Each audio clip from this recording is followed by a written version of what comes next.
तो स्टूडेंट्स कैसे हो? मजे में एकदम। चलिए तो स्टार्ट करते हैं। जो अपना टारगेट है, जो अपन ने प्रॉमिस किया है अपने आप से कि हाँ मैं हर दिन 5 डेफिनेशंस, 2 डेरिवेशन, 5 न्यूमेरिकल्स, 10 एमसीक्यूज और 5 कंसेप्चुअल क्वेश्चंस कवर करूंगा। तो उसके लिए अपन देखते हैं, आज पहला डे है अपना। जैसे 5 ये डेफिनेशन आज में कवर करने वाले हैं अपन लोग, और ये 2 डेरिवेशन कवर करेंगे, और साथ साथ ये 5 न्यूमेरिकल्स कवर करेंगे। ठीक है, तो इस वीडियो में ये तीनों रहने वाली हैं। जो नेक्स्ट वीडियो आएगी उसमें एमसीक्यूज और असेसमेंट रीजन वाले कवर हो जाएंगे। ठीक है, तो चलिए स्टार्ट करते हैं बिना देरी के साथ। पहली definition, that is electric charge. तो यहाँ पे मैंने लिख रखा है इसकी हेडिंग इलेक्ट्रिक चार्ज। यहाँ पे आप समझ लीजिए, और फिर इसका जो प्रॉपर आपको एग्जाम में कैसे लिखना है उसके लिए नोट्स जो होंगे वो इस स्लाइड पे आपको यहाँ पे मिल जाएंगे। ठीक है, तो अभी समझ लेते हैं कि इलेक्ट्रिक चार्ज होता क्या है। यहाँ पे मैं समझा देता हूँ आपको व्हाट इज इलेक्ट्रिक चार्ज। तो देखो, इलेक्ट्रिक चार्ज में एक फंडामेंटल प्रॉपर्टी होती है। जस्ट इलेक्ट्रिक चार्ज कैसी होती है? एक फंडामेंटल प्रॉपर्टी है। फंडामेंटल प्रॉपर्टी का मतलब होता है एक ऐसी प्रॉपर्टी जिसको हम और आगे सिंप्लीफाई नहीं कर सकते, या और आगे हम डिवाइड नहीं कर सकते। अगर मान लो मैं आपसे पूछूं कि बताओ भैया इलेक्ट्रिक चार्ज किससे मिलके बना है, तो आप बोलोगे पता नहीं, है ना। तो इसका मतलब ये इलेक्ट्रिक चार्ज क्या फंडामेंटल प्रॉपर्टी, मतलब बेसिक प्रॉपर्टी है। इससे इसको हम और डिवाइड नहीं कर सकते। चार्जेस कितने टाइप के होते हैं? 2 टाइप के। एक होता है पॉजिटिव चार्ज और एक होता है हमारे पास नेगेटिव चार्ज। 2 टाइप के चार्ज होते हैं। अब हम किसी ऑब्जेक्ट के ऊपर पॉजिटिव चार्ज है, नेगेटिव चार्ज है, तो उस समय ये पता चल जाता है कि जब उसको हम इलेक्ट्रिक फील्ड के अंदर रखते हैं, मान लो ये एक इलेक्ट्रिक फील्ड है और उसके अंदर मान लो हमने प्लस का क्यू चार्ज रख दिया। ठीक है, तो ये प्लस क्यू चार्ज या तो इलेक्ट्रिक फील्ड की तरफ अट्रैक्ट होगा या इलेक्ट्रिक फील्ड से रिपल होगा। तो इलेक्ट्रिक चार्ज से पता चल जाता है कि उसके ऊपर कितना फोर्स लगेगा और किस डायरेक्शन में लगेगा। ठीक है, तो यही होता है इलेक्ट्रिक चार्ज। इलेक्ट्रिक चार्ज की जो एसआई यूनिट की अगर हम बात करते हैं, तो इलेक्ट्रिक चार्ज की एसआई यूनिट होती है वो कूलाम होती है। क्या होती है? कूलाम होती है। ठीक है, साथ साथ इलेक्ट्रिक चार्ज कैसी यूनिट होती है? स्केलर यूनिट होती है। स्केलर यूनिट का मतलब होता है कि इसके पास सिर्फ और सिर्फ मैग्नीट्यूड है। सिर्फ और सिर्फ क्या है बच्चों? मैग्नीट्यूड है। इसके पास डायरेक्शन नहीं है। इसके पास कोई भी डायरेक्शन नहीं है। सिर्फ और सिर्फ क्या है? मैग्नीट्यूड है। जैसे मैंने बोला 5 कूलाम चार्ज, तो इसके पास क्या है? 5 जो कहलाएगा ना, 5 दैट इज न्यूमेरिकल वैल्यू, ये कहलाएगा इसका मैग्नीट्यूड। क्लियर? तो ये है इसकी डेफिनेशन, ये प्रॉपर यहाँ पे मैंने लिख रखी है। स्टॉप करना और इसको आप नोट कर लेना। Got it? पहली डेफिनेशन हो गई। चलिए दूसरी डेफिनेशन पे आते हैं। कंडक्टर और इंसुलेटर्स। कंडक्टर्स क्या होते हैं? तो आपको पता है, सिंपल पता है कंडक्टर्स क्या होते हैं। तो अपने घर में जो वायरिंग होती है ना, जैसे एल्यूमिनियम का वायर है, कॉपर का वायर है, वो सब कंडक्टर है। तो कंडक्टर ऐसे सब्सटेंस होते हैं जो इलेक्ट्रिसिटी को फ्लो कराते हैं, या यूं कहें कि उनके अंदर से इलेक्ट्रिसिटी इजिली फ्लो कर जाती है। इलेक्ट्रिसिटी इजिली क्या कर जाती है? फ्लो कर जाती है। उनको हम कंडक्टर्स कहते हैं।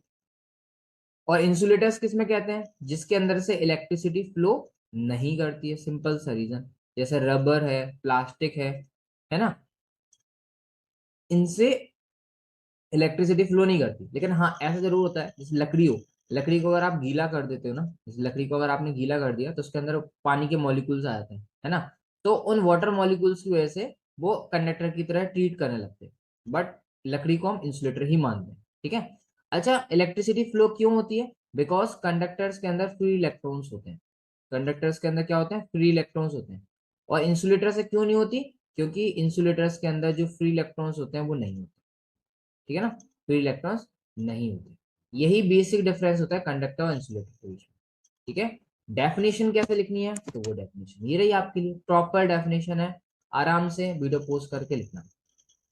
ठीक है, चलिए चलते हैं अपनी third definition, that is charging by induction. Charging by induction होता क्या है? तो सिंपल सा ये प्रोसेस, क्या है ये? प्रोसेस है किसका? चार्जिंग का। अच्छा पर यहाँ पे ये भी बता देता हूँ आपको कि किसी भी ऑब्जेक्ट को चार्ज करने के या चार्जिंग करने के तो हमारे पास 3 तरीके होते हैं। एक तो यही है जो आपके सामने लिखा है, चार्जिंग बाय इंडक्शन। ठीक है, एक होता है फ्रिक्शन, जहां से स्टार्टिंग हुई थी इलेक्ट्रिसिटी की, वो फ्रिक्शन से हुई थी। और तीसरा होता है जैसे आप मोबाइल को चार्ज करते हो, कैसे करते हो? कंडक्टर के थ्रू, वायर केबल होता है ना उसके थ्रू। तो एक होता है कंडक्शन। ये 3 होते हैं किसी भी ऑब्जेक्ट को चार्ज करने के तरीके, इंडक्शन, फ्रिक्शन एंड कंडक्शन। ठीक है, तो अभी हम इंडक्शन को पढ़ रहे हैं। तो इंडक्शन में क्या होगा, देखो समझना इसको। मान लो ये आपके पास एक अनचार्ज बॉडी है, इसके ऊपर कोई भी चार्ज नहीं है, ये बॉडी ये रखी है। ठीक है, अब हम क्या करते हैं, दूसरी कंडीशन में ये हमने वही अनचार्ज बॉडी है, इसके पास में हम क्या करें, एक रॉड लेके आना, टच नहीं कराना है, बस लेके पास में लेके आना, मान लो उसके पास माइनस का चार्ज है। तो क्या होगा, ये जो चार्ज बॉडी है, इसको जब हम अनचार्ज बॉडी के पास में लेके आएंगे, तो इसकी जो पास वाला सरफेस, ये वाला सरफेस, इस पे प्लस का चार्ज आएगा। कौन सा चार्ज आएगा, प्लस। क्यों आएगा, क्योंकि यहाँ पे नेगेटिव है, तो उसके अपोजिट चार्ज यहाँ पे इंड्यूस्ड हो जाएगा। अपोजिट चार्ज कौन सा हो जाएगा, इंड्यूस्ड हो जाएगा। इंड्यूस मतलब होना क्या होता है, जैसे आपने, जैसे सूर्य कुमार यादव है, आजकल तो कुछ अलग ही चल रहा है ना, तो उसको देख के इंस्पायर हो गया कि अरे मैं भी अब ऐसे ही पीछे वाले शॉट खेलना स्टार्ट करूंगा, है ना, क्रिकेट में। तो ये क्या होगा, आप इंस्पायर हुआ, आप कभी उससे मिले नहीं मिले, वो कभी आपसे मिला नहीं मिला, आप दूसरे एक दूसरे से कांटेक्ट हुआ नहीं हुआ, आप क्या हुए, बस उसकी फील्ड में आ गए या उससे आप इंस्पायर हो गए। तो ऐसे ही यहाँ पर हो रहा है, ये इसकी फील्ड में आ गया, इलेक्ट्रिक फील्ड में, उसकी वजह से इसके ऊपर एक चार्ज इंड्यूस हो चुका है, वो भी अपोजिट पोलैरिटी का। ठीक है, जब यहाँ वाले सरफेस जो कि पास में था उसे प्लस का है, तो जो दूर वाला सरफेस होगा उस पर माइनस का चार्ज इंड्यूस हुआ। क्लियर, ये दो कंडीशन हो गए हमारे पास, ए और बी। अब अगर हम क्या करते हैं, अब हमने और एक्सपेरिमेंट करके देखें। हमने एक काम करते हैं, ये तो वही हमारा आ गया चार्ज बॉडी, ये वो अनचार्ज थी पहले, लेकिन अब इसके ऊपर चार्ज आ चुका है यहाँ पे। अब हमने क्या करा, यहाँ पे जो माइनस चार्ज था उसको कर दिया ग्राउंड से कनेक्ट। तो ग्राउंड से कनेक्ट करते ही क्या होगा, ये पूरा जो माइनस का चार्ज है ये गायब हो जाएगा या ग्राउंड में चला जाएगा। ठीक है, तो उस कंडीशन में अगर हम देखें, तो सिर्फ इसको भी हम हटा देते हैं, इसको भी हटा देते हैं, और ये ग्राउंड जो कनेक्ट है उसको भी हटा देते हैं। तो फाइनली हम देखते हैं कि जो चार्ज, जो अनचार्ज थी इनिशियली इनिशियली जो अनचार्ज था उसके ऊपर जैसे चार्ज है। तो हमने एक प्रकार से क्या करा है, एक अनचार्ज बॉडी को चार्ज में कर दिया, अनचार्ज बॉडी को चार्ज कर दिया। कैसे, विद द हेल्प ऑफ एक चार्ज बॉडी, और इन दोनों के एक दूसरे कांटेक्ट नहीं करना है, याद रखना, एक दूसरे टच नहीं कराना, बस उसकी रेंज में लेके आना। तो ये प्रोसेस कहलाती है चार्जिंग बाय इंडक्शन, ये मैंने यहाँ पे लिख रखी है प्रॉपर तरीके से। ठीक है, तो तीन डेफिनेशन हो गई। चलिए फोर्थ डेफिनेशन देखते हैं, क्वांटाइजेशन ऑफ चार्जेस। क्या है क्वांटाइजेशन ऑफ चार्जेस। अच्छा, आपको पता होगा कि अपने आसपास जितने भी सब्सटेंस हैं या जितना भी मटेरियल है, वो सब किससे मिलके बने होते हैं, एटम से मिलके बने होते हैं। ठीक है, और एटम के अंदर क्या होते हैं, एटम के अंदर इलेक्ट्रॉन होते हैं, प्रोटॉन होते हैं, और क्या होते हैं, न्यूट्रॉन होते हैं, है ना, न्यूट्रॉन होते हैं। बट प्रोटॉन और न्यूट्रॉन से इतना ज्यादा कुछ हम यूज नहीं करते, मेनली हम स्टडी किसको करते हैं, इलेक्ट्रॉन को करते हैं। क्यों, क्योंकि जब भी बॉन्ड बनाते हैं तो इलेक्ट्रॉन ही पार्टिसिपेट करते हैं बॉन्ड बनाने में, करते हैं कि नहीं करते हैं? अच्छा, तो अगर अपन मान लेते हैं, मान लो चलो एक एटम ए है और एक एटम है यहाँ पे बी, और हम मान रहे हैं कि एक एटम ए से इलेक्ट्रॉन जा रहे हैं बी में, ए से इलेक्ट्रॉन जा रहे हैं बी में। ठीक है, ए से क्या हो रहा है, इलेक्ट्रॉन जाएंगे बी में। तो आप खुद एक आया अपने दिमाग से लगाओ, आपने पढ़ रखी हुई केमिस्ट्री, या ट्वेल्थ तक आपने फिजिक्स में पढ़ाओ, केमिस्ट्री में पढ़ाओ, किसी में पढ़ाओ, अगर मान लो इसमें इलेक्ट्रॉन जा रहे हैं, तो हमेशा कैसे जाते हैं, या तो एक इलेक्ट्रॉन जाएगा, या दो इलेक्ट्रॉन जाएंगे, तीन जाएंगे, चार जाएंगे, पांच जाएंगे, ऐसे इलेक्ट्रॉन जाते हैं। क्या कभी ऐसा होता है कि 1/3, एक तिहाई इलेक्ट्रॉन चला गया, एक चौथाई इलेक्ट्रॉन चला गया, बोले एक काम कर भाई, आधा तू रख ले, आधा मैं रख लूं, ऐसा कभी होता है क्या, नहीं होता। हमेशा इलेक्ट्रॉन जो होता है पूरा पूरा जाता है, या तो एक दो तीन, ऐसा पूरा इंटीग्रल मल्टीपल में आता है। किसमें आता है, इंटीग्रल मल्टीपल। और जो इलेक्ट्रॉन का चार्ज होता है, दैट इज 1.6 इंटू 10⁻⁻19 कूलम। अब जो इलेक्ट्रॉन जाएगा तो ये चार्ज क्या करेगा, चार्ज भी तो जाएगा, और इसी इलेक्ट्रॉन के चार्ज को हम क्या बोलते हैं, फंडामेंटल चार्ज कहते हैं, फंडामेंटल चार्ज कहते हैं। तो क्वांटाइजेशन ऑफ चार्ज की डेफिनेशन यहीं से बनती है कि किसी भी एटम के ऊपर या किसी भी सब्सटेंस के ऊपर जो टोटल चार्ज होगा, जो टोटल चार्ज होगा दैट इज क्यू, वो इक्वल होगा integral multiple of fundamental charge. या तो एक इलेक्ट्रॉन जाएंगे, दो इलेक्ट्रॉन जाएंगे, तीन इलेक्ट्रॉन जाएंगे, जो भी आएगा एन जाएगा। अब चार्ज दो टाइप का होता है, प्लस होता है या माइनस होता है, इसलिए हमने लिख दिया प्लस माइनस। ठीक है ना, समझ में आ गया। अब प्रॉपर डेफिनेशन क्या है इसकी, जो आपको एग्जाम में लिखनी है, तो ये लिखा हुआ है, total charge on any of body is always an integral multiple of fundamental charge. ये मैंने आपको हर एक चीज यहाँ पे बता रखी है। चलिए चार डेफिनेशन हो गई, पांचवी डेफिनेशन देते हैं, conservation of charge. Conservation of charge का मतलब क्या होता है, जैसे आपने कंजर्वेशन ऑफ एनर्जी पढ़ा होगा, कि एनर्जी को हम ना ही क्रिएट करते हैं ना ही डिस्ट्रॉय करते हैं, सिमिलरली वो भी यहीं चेप दो, जो वहां चेपा था वहां चेप दो, एनर्जी को चार्ज से रिप्लेस कर देना, लिख देना charge neither be created, charge को ना ही हम बना सकते हैं, नाइदर बी क्रिएटेड और नॉर बी डिस्ट्रॉय। ना ही तो हम चार्ज को बना सकते हैं और ना ही हम चार्ज को क्या कर सकते हैं, डिस्ट्रॉय कर सकते हैं। तो क्या कर सकते हैं भैया, इसको एक सब्सटेंस से उठाएंगे और दूसरे मटेरियल पे पहुंचा देंगे, एक मटेरियल से उठा के दूसरे मटेरियल पे पहुंचा देंगे। लेकिन ये दोनों मटेरियल एक ही सिस्टम के अंदर होने चाहिए। एक सिस्टम के अंदर अगर मान लो दो बॉडीज हैं ए और बी, तो एक इलेक्ट्रॉन या एक जो चार्ज है एक बॉडी से चलेगा और दूसरी बॉडी में ट्रांसफर हो जाएगा। तो आप देखो यहाँ पे ये जो सिस्टम है, इसका जो इनिशियली जो टोटल चार्ज होगा और फाइनल जो टोटल चार्ज होगा वो दोनों सेम होगा। एक एग्जांपल दे देते हैं, मान लो एक सिस्टम है ए जिसके पास मान लो 10 इलेक्ट्रॉन है इनिशियली, यहाँ पे बी है जिसके पास मान लेते हैं 7 इलेक्ट्रॉन, और ये सिस्टम है। तो टोटल कितने होगा इसके, टोटल होगा 17 इलेक्ट्रॉन, मतलब 17 इंटू 1.7 1.6 इंटू 10⁻⁻90। अब मान लेते हैं सिस्टम तो वही है, ए मान लो जो ए था उसने कुछ इलेक्ट्रॉन्स बी को दे दिए।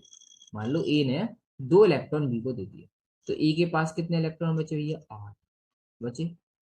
और बी के पास कितने इलेक्ट्रॉन जाएंगे, जब ए ने 2 इलेक्ट्रॉन दे दिए बी को तो बी ले लेगा ना उनको, तो बी के पास कितने इलेक्ट्रॉन जाएंगे, 9 इलेक्ट्रॉन जाएंगे।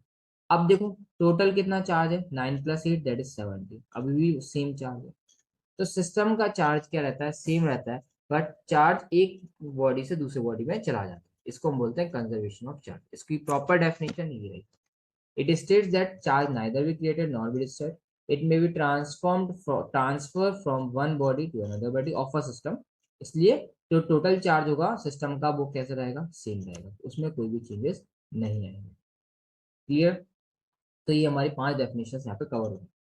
ठीक है, उनको बढ़िया वीडियो पोस्ट करें, कुछ से नोट्स बनाते रहना। ठीक है, संडे को टेस्ट होगा इसका, एक अच्छा टेस्ट।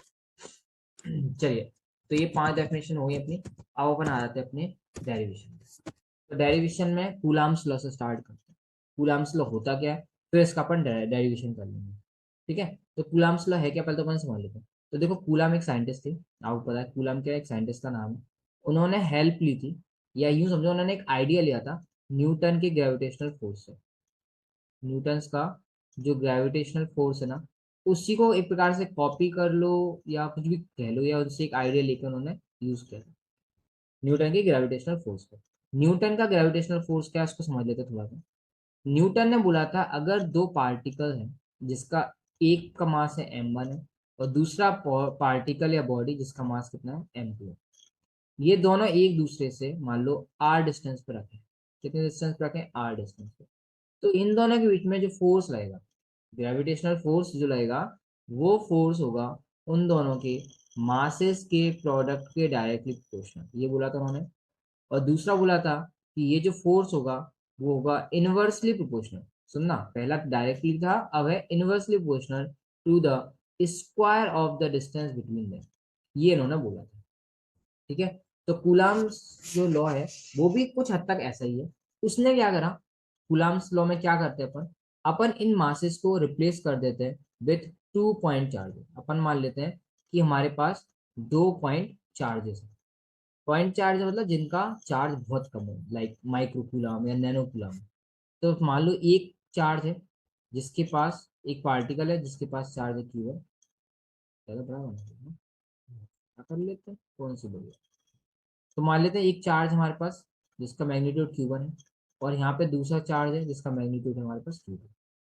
अब ये दोनों चार्जेस के बीच की डिस्टेंस अपन मान लेते हैं R। ठीक है, जैसे न्यूटन ने बोला था कि इन दोनों के बीच में मास m1 और मास m2 के बीच में जो फोर्स लग रहा है वो इनके प्रोडक्ट के डायरेक्टली प्रोपोर्शनल है। तो कूलाम्स ने लॉ ने में भी अपन ऑलमोस्ट यही मानते हैं कि इन दोनों के बीच में जो फोर्स लगेगा वो डायरेक्टली प्रोपोर्शनल होगा to the product of their charges, उनके चार्जेस के प्रोडक्ट के डायरेक्टली प्रोपोर्शनल होगा। क्लियर। और जैसे यहाँ पे माना गया था कि उनके बीच की जो डिस्टेंस है उसके स्क्वायर के इनवर्सली प्रोपोर्शनल होगा, सेम यहाँ पे भी हम यही मानते हैं कि वो उनके बीच की डिस्टेंस के स्क्वायर के इनवर्सली प्रोपोर्शनल होगा। फिर इन दोनों को हम कंबाइन कर देंगे और हमारा आंसर आ जाएगा। क्लियर। आई थिंक इसको मैंने लिखा है, हाँ बिल्कुल मैंने लिखा है। ये प्रॉपर मैंने आपको लिख के दे दिया है कि व्हाट इज कूलम्स लॉ। तो Coulomb's law states that the force between 2 point charges is directly proportional to the product of charges like this. F is directly proportional Q1 Q2 and inversely proportional to the distance between them. अगर आपको 2 marks में आ जाता है तो आप इतना लिख देना, ये डायग्राम बना देना, आपको फुल मार्क्स मिल जाएगा। ठीक है, चलिए अब देखते हैं इसका अपन डेरिवेशन। तो प्रॉपर डेरिवेशन है, ऐसा ही एग्जाम में लिख के आना, फुल मार्क्स मिल जाएंगे, कोई भी आपके एक भी मार्क्स नहीं काट पाएगा। ठीक है, चलिए तो करते हैं स्टार्ट।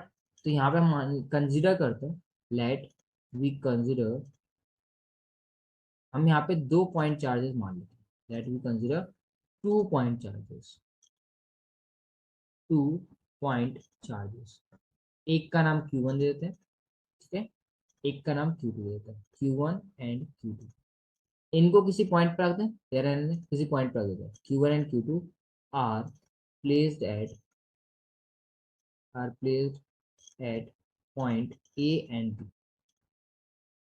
पॉइंट ए, एक को हमने ए पॉइंट पर रख दिया है, और जो Q2 चार्ज उसको हमने बी पॉइंट पर रख दिया है रेस्पेक्टिवली। देखो डेरिवेशन आपके सामने कर रहा हूँ प्रॉपर, तो आप लोग थोड़ा सा ध्यान रखें, ठीक है। 2 पॉइंट चार्जेस ले लिए, एक को Q1 नाम दे दिया, एक को हमने Q2 नाम दे दिया। दोनों को, एक को ए पॉइंट पर, एक को ए बी पॉइंट पर दिया। दोनों के बीच की डिस्टेंस भी बतानी पड़ेगी, आर है, तो लिख देते हैं, डिस्टेंस बिटवीन देम, देम मतलब ये जो चार्जेस हैं, distance between them is R. इन दोनों पॉइंट चार्जेस के बीच की जो डिस्टेंस है उसको हमने क्या कंसीडर कर लिया, आर कंसीडर कर लिया, ठीक है। चलिए अब उसका अपन डायग्राम बना लेते हैं जल्दी से फटाफट। तो ये मान लेते हैं यहाँ पर, ये पॉइंट हमारा ए, जिसपे Q1 चार्ज रखा हुआ है, देखो ये Q1 हो गया, और इससे आर डिस्टेंस पर यहाँ पर एक चार्ज है Q2, और पॉइंट है बी। इन दोनों के बीच की डिस्टेंस मान लेते हैं अपन आर है। क्लियर? ओके, चलिए अब लिखते हैं, now according to Coulomb's law, now according to, same ऐसा ही कॉपी में छाप के आना, now according to Coulomb's law,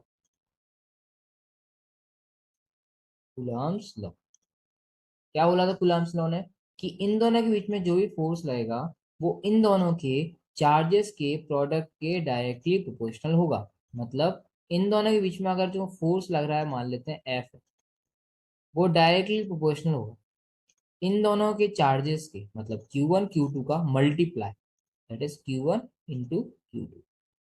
question number 1 ये बोला था उन्होंने। दूसरा बोला था कि इनवर्सली प्रोपोर्शनल होता है उनके बीच की जो डिस्टेंस है उसके स्क्वायर पे, मतलब F, that is force between Q1 and Q2, ये इनवर्सली प्रोपोर्शनल होता है। तो मतलब 1 अपॉन किसके, इनके बीच की डिस्टेंस कितनी है, आर, तो आर लिखा। आर का क्या, आर के नहीं, आर स्क्वायर के इनवर्सली प्रोपोर्शनल होता है, तो आर स्क्वायर लिख दिया, इक्वेशन नंबर 2, ठीक है। अब क्या करेंगे भैया, अब हम इन दोनों इक्वेशन को कंबाइन करेंगे, इन दोनों इक्वेशन को क्या कर देंगे, कंबाइन कर देंगे।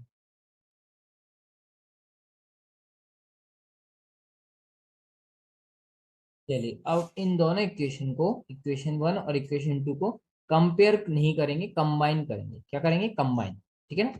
तो अपन लिख देते हैं, now combining equation 1 and 2, combining. अच्छा हाँ, अगले वीडियो आपकी डिजिटल बोर्ड पे होगी, ये वीडियोस हो रही हैं यहाँ पर, इसके बाद से सब वीडियोस डिजिटल बोर्ड पे ही होंगी, ठीक है।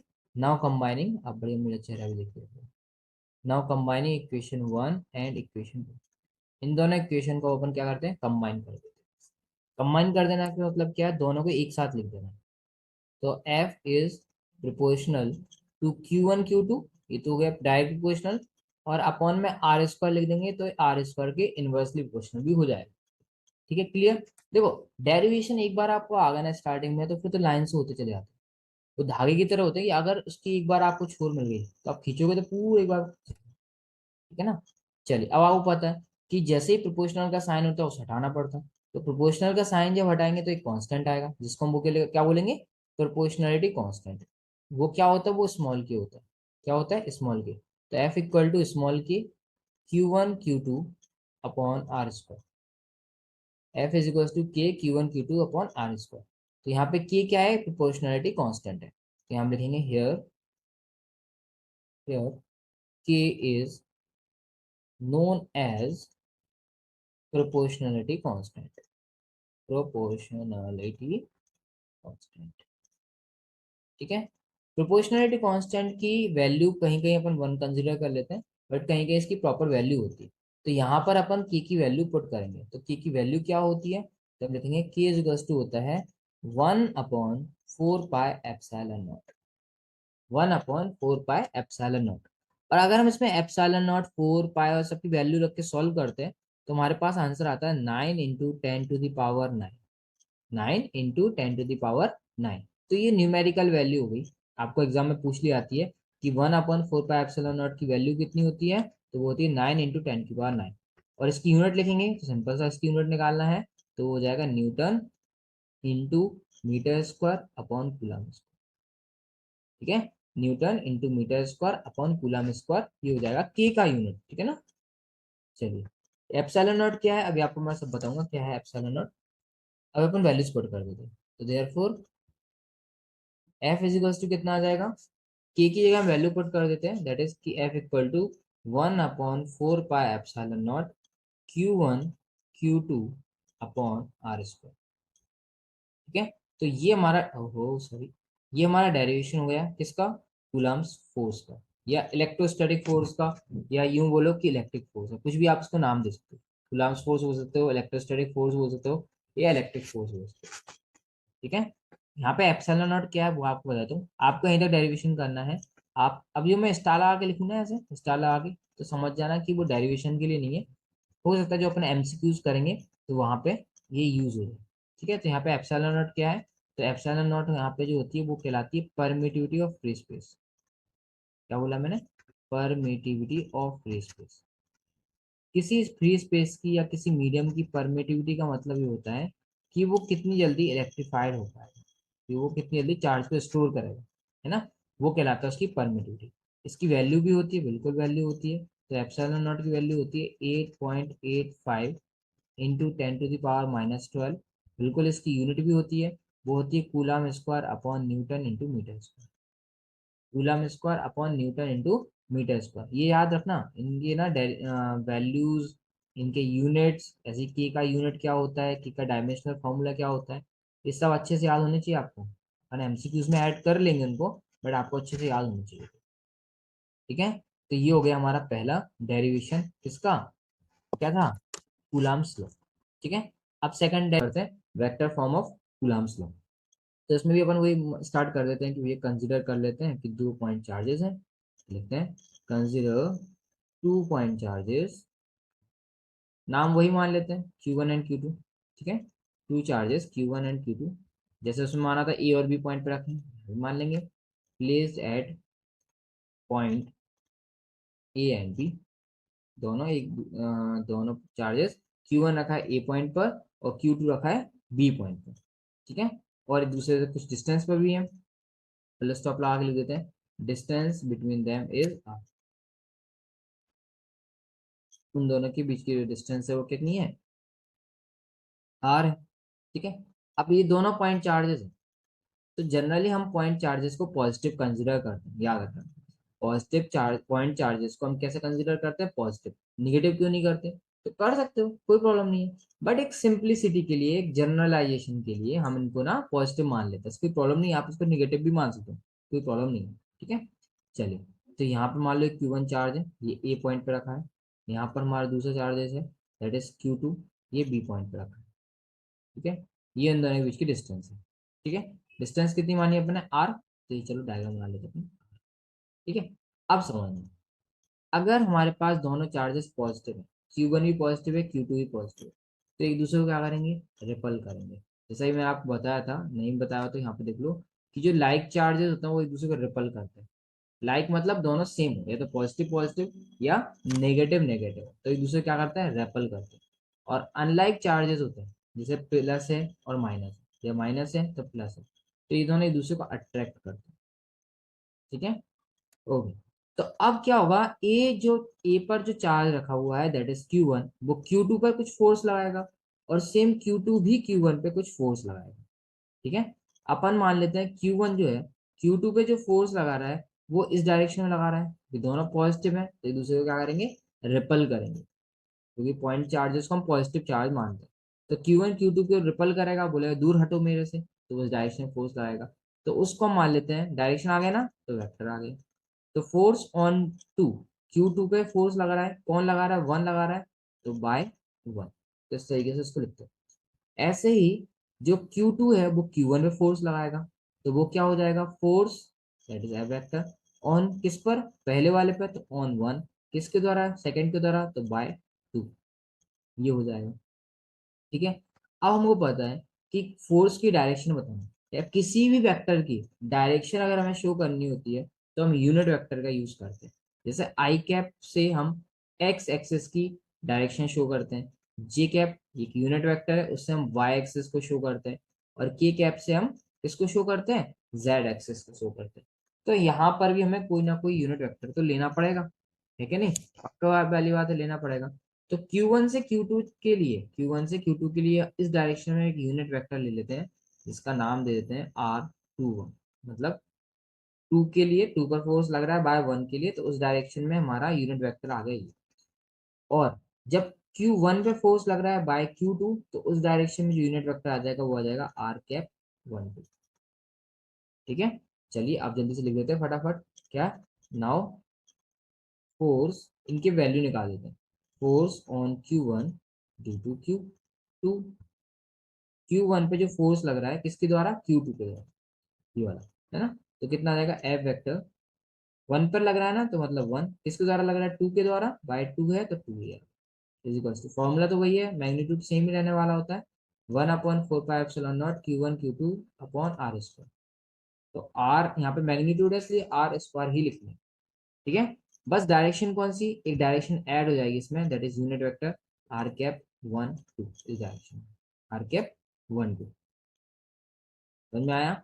ऐसे ही अब हम लिख देंगे force on Q2, force on Q2, second पर फोर्स लगाएंगे due to Q1, due to Q1, तो क्या आएगा, देखो समझना, फोर्स ऑन टू बोला है तो पहले टू लिख लो, किसके द्वारा लिखा है, पहले के द्वारा, तो ये वन लिख दो, is equal to magnitude same रहेगा 1/4। आप ना बोलने की आदत डालो, बोलोगे तो उससे क्या होगा, चीजें आपके कानों तक जाएंगी, कानों तक जाएंगे तो दिमाग तक पहुंचेंगी। तो अब फिर ना आपका तीन तीन आपके ऑर्गन काम कर रहे होंगे, कान, दिमाग और पैन, है ना। तो इसलिए बोला करो।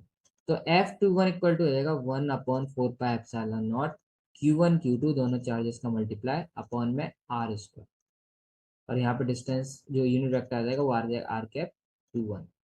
अच्छा एक बात याद रखना, अक्सर ऐसा होता है कि हम डेरिवेशन करते हैं तो हमको, या टीचर डेरिवेशन कराता है तो हमको लगता है अरे सर ये बहुत इजी है, ये तो हाल हो जाएगा। लेकिन जब हम करने बैठते हैं तब हम ना कोई चीज भूल ही जाते हैं, है ना। तो सिंपल से उसका एक ही सॉल्यूशन है कि आप ज्यादा से ज्यादा प्रैक्टिस करो, है ना। खुद से अपने आप को प्रॉमिस कर रहे हैं अपन कि हाँ मैं ये सब कर रहा हूँ या करूंगी जो भी है ना, तो फिर करो।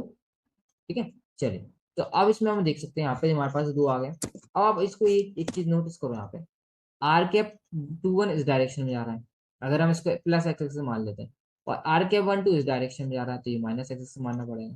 तो ये दोनों एक दूसरे के आ रहे हैं, अपोजिट जा रहे हैं कि नहीं जा रहे हैं, दोनों एक दूसरे के अपोजिट जा रहे हैं। तो हम ऐसे लिख सकते हैं, क्या लिख सकते हैं, ऐसे लिख सकते हैं ना, सिंस आर कैप 21 है तो यूनिट वेक्टर, दोनों एक दूसरे के बराबर तो होंगे ही होंगे, क्योंकि यूनिट वेक्टर का मैग्नीट्यूड वन होता है। यूनिट वेक्टर का मैग्नीट्यूड कितना होता है, वन, तो मैग्नीट्यूड सेम है, बट डायरेक्शन क्या है, अपोजिट है कि नहीं अपन वेट। तो इस वाली इक्वेशन में, ये जो अपनी सेकंड इक्वेशन है, उसमें आर कैप 21, ये जो था आर कैप 21, उसकी जगह हम लिख सकते हैं माइनस ऑफ आर कैप 12, बिल्कुल लिख सकते हैं। तो देयरफॉर एफ वेक्टर मतलब सेकंड पर फोर्स लग रहा है by one, that is force on Q2 due to Q1 equals to क्या आ जाएगा, माइनस का साइन आ जाएगा बाहर, 1/4 pi epsilon naught Q1 Q2 upon R square, और ये आ जाएगा आर कैप 12, आ जाएगा कि नहीं आ जाएगा।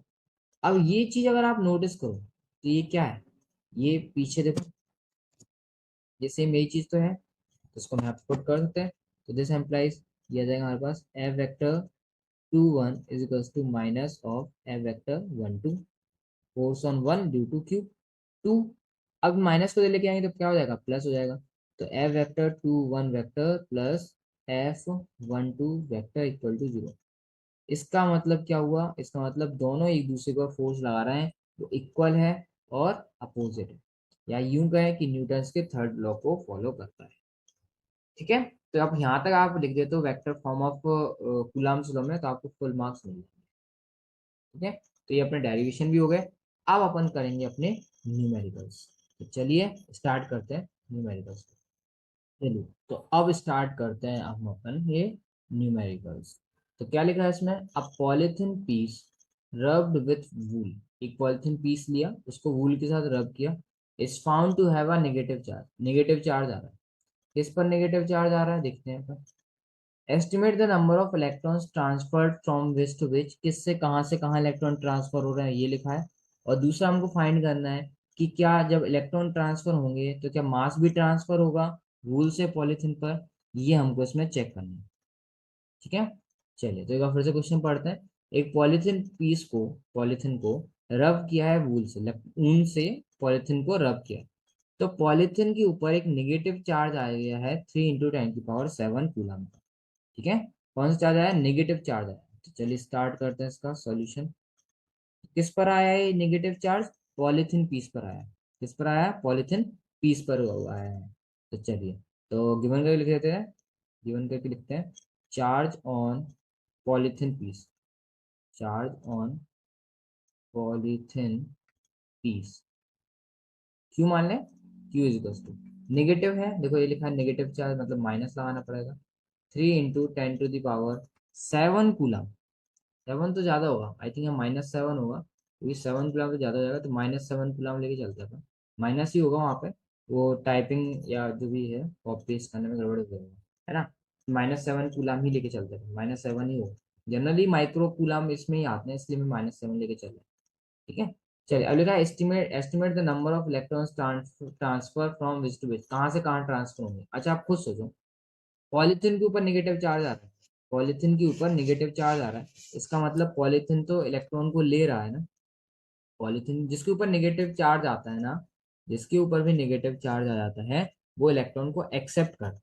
क्या करता है, एक्सेप्ट।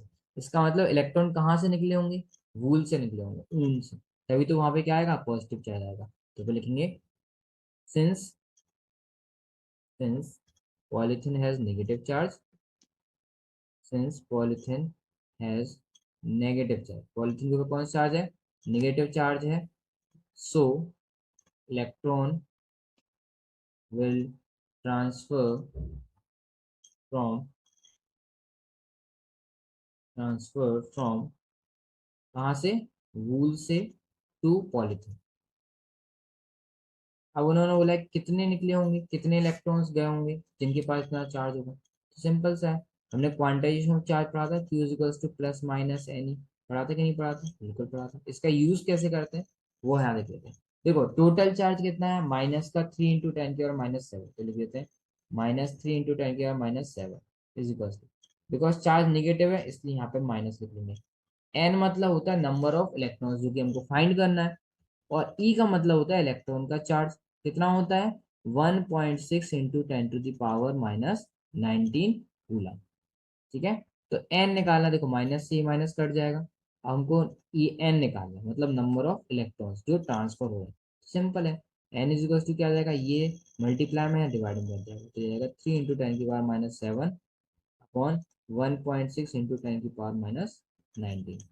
ठीक है, इसको जैसे आप सॉल्व करोगे तो ये 1.8 समथिंग कुछ करके आएगा, 1.8 इंटू, और देखो यहाँ पे -19 ऊपर जाएगा तो क्या हो जाएगा, +19। जब पावर नीचे माइनस होती है तो ऊपर जाती है पॉजिटिव की जाती है, 19 में 7 जाएगा तो प्लस का कितना जाएगा, 12। मतलब इतने कुछ इलेक्ट्रॉन्स, या यूं समझो 2 × 10⁻12 इलेक्ट्रॉन्स, इसको ऐसे मान सकते हैं अपन, एंड अप्रोक्सीमेटली 2 × 10⁻12 इलेक्ट्रॉन्स जो है वो ट्रांसफर होंगे कहाँ से, कहाँ से कहाँ ट्रांसफर होंगे, वूल से पॉलीथीन पे। ठीक है, दूसरा क्वेश्चन दिया है क्या जब इलेक्ट्रॉन ट्रांसफर होंगे तो क्या मास भी ट्रांसफर होगा, तो दूसरे का आंसर लिखना है यस। क्यों लिखना है, क्योंकि इलेक्ट्रॉन पर कुछ ना कुछ मास भी होता है। Yes, because electron has mass, because electrons has मास। हाँ वो बात अलग है कि इलेक्ट्रॉन का मास बहुत कम होता है, बट इतने सारे इलेक्ट्रॉन जब ट्रांसफर होंगे तो कुछ ना कुछ तो मास ट्रांसफर होगा कि नहीं होगा, तो इसलिए अपन लिखेंगे यस, बिकॉज इलेक्ट्रॉन हैज मास। इसलिए इलेक्ट्रॉन जब इलेक्ट्रॉन ट्रांसफर होता है तो मास भी ट्रांसफर होता है। चलिए सेकंड क्वेश्चन देखते हैं। अब कॉपर स्लैब ऑफ मास दे रखा है कॉपर का, उसके अंदर इतने एटम्स हैं, कॉपर है जिसका मास दे रखा है आपको 2 ग्राम, और उसके अंदर इतने सारे एटम्स हैं। The charge on nucleus of each atom, हर एक एटम पर, हर एक एटम के जो भी न्यूक्लियस उस पर 29 इलेक्ट्रॉन्स का चार्ज है, मतलब उसके अंदर 29 प्रोटॉन्स है पूरा से। अब जब 29 प्रोटॉन्स हैं तो 29 इलेक्ट्रॉन्स होंगे। What fraction of electrons must be remove from the sphere to give at a charge of +2 microcoulomb. मतलब कितने इलेक्ट्रॉन्स हम निकाल लें, हम इसमें से कितने इलेक्ट्रॉन्स निकाल लें सो दैट उसके ऊपर चार्ज आ जाए 2 + 2 माइक्रोकूलम, ये हमको यहाँ पे बताना है। ठीक है, चलिए लिख लेते हैं सॉल्यूशन फटाफट से। हाँ जी, एक कॉपर स्लैब है जिसका मास इतना दे रखा है, उसके अंदर इतने एटम्स हैं।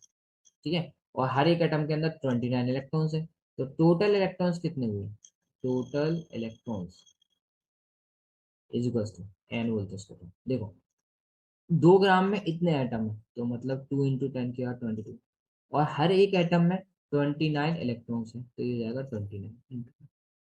ठीक है, इसका मतलब टोटल इतने इलेक्ट्रॉन्स है हमारे पास, 2 × 29 × 10⁻²2, और मल्टीप्लाई करेंगे 2 9 से 18, 2 2 से 4, 58 × 10⁻²2 इलेक्ट्रॉन्स हैं एक कॉपर स्लैब में जिसका मास दे रखा है 2 ग्राम।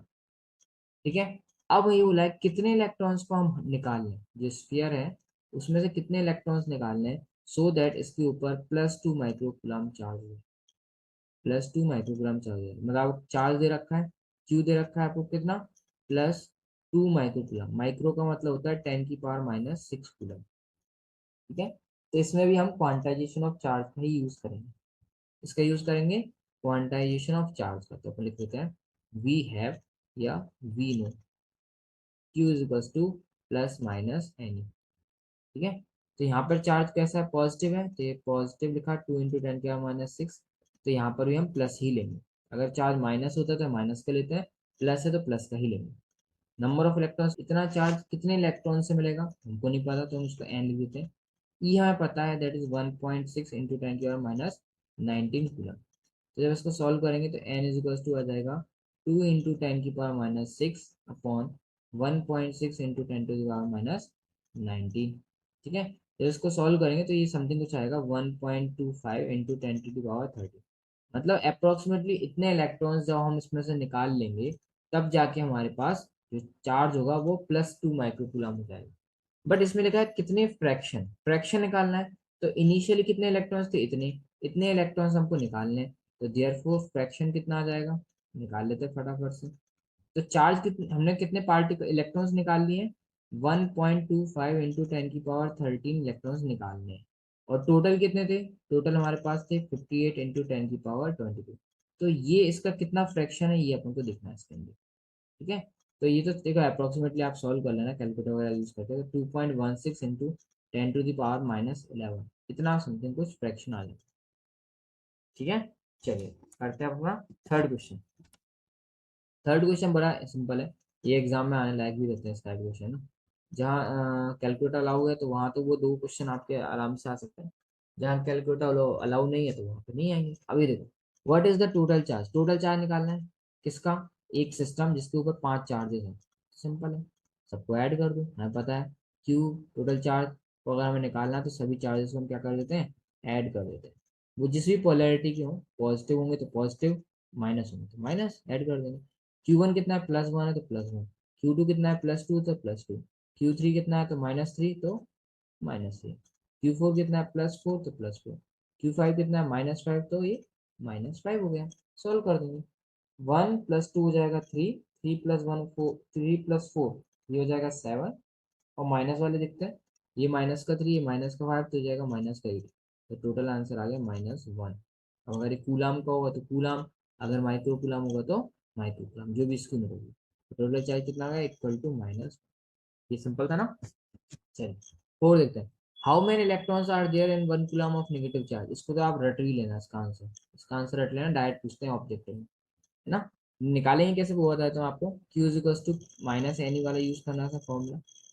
ठीक है, तो Q मतलब उन्होंने बोला है कितना, 1 कूलम ऑफ नेगेटिव चार्ज मतलब -1 कूलम इज इक्वल टू, ये 1 लिखा कर दूं, कितने कूलम चाहिए हमको, -1 कूलम चाहिए, तो माइनस लिखना पड़ेगा 1 coulomb is equal to, minus लिखा, एन हमें निकालना है, और इलेक्ट्रॉन के ऊपर जो चार्ज होता है वो हमको पता है, रट लो, 1.6 × 10⁻⁻19 कूलम होता है।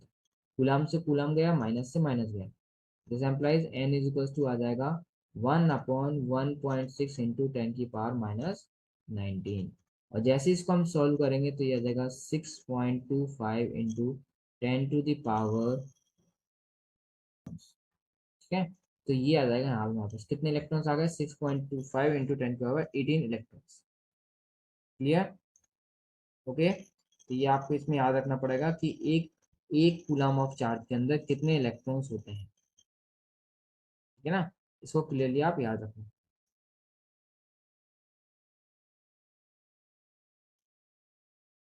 चलिए, तो अब करते हैं अपन अपना last question and final question. एक मेटल स्फीयर है जिस पर चार्ज दे रखा है -6 माइक्रोकूलम, और इतने इलेक्ट्रॉन्स को रिमूव कर लिया है, कितने इलेक्ट्रॉन्स को, 5 × 10 की पावर 12 इलेक्ट्रॉन्स को उसमें से निकाल लिया, तो उसके ऊपर कितना चार्ज हो जाएगा, कितना, इसको आप ट्राई करना। इस क्वेश्चन को ट्राई करना, नहीं होगा तो मैं नेक्स्ट वाली वीडियो में से कवर करेंगे, बट ये क्वेश्चन ट्राई करने को इसलिए दे रहा हूँ सो दैट थोड़ा सा तो आपकी एफिशिएंसी बढ़े, है ना? इसको ट्राई करें। चलिए, तो ये तीन हो गए। अब एमसीक्यूज और असर्शन रीजन वाले जो क्वेश्चन बचे उसकी वीडियो आपके लिए नेक्स्ट आ जाएगी, ठीक है? चलिए, तो मिलते हैं उस वीडियो में अपन। इतना अपन ने पढ़ लिया है, इसको याद कर लेना अच्छे से, रटना है अपन को अच्छे से, ठीक है? चलिए, मिलते हैं नेक्स्ट वीडियो।